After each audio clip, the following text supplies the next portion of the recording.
Hello everyone, welcome to Techavro.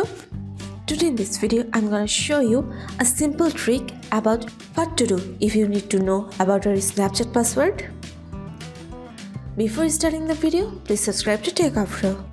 So let's get started. For this, you have to open your settings. Now scroll down and press on Google. Select your account and press on Manage your Google account.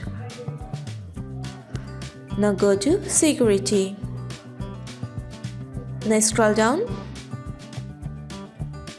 and press on Password Manager. Here you can see the option of Snapchat.com. Click on this. Enter password. So from here, you can able to see your Snapchat login details if you need to know.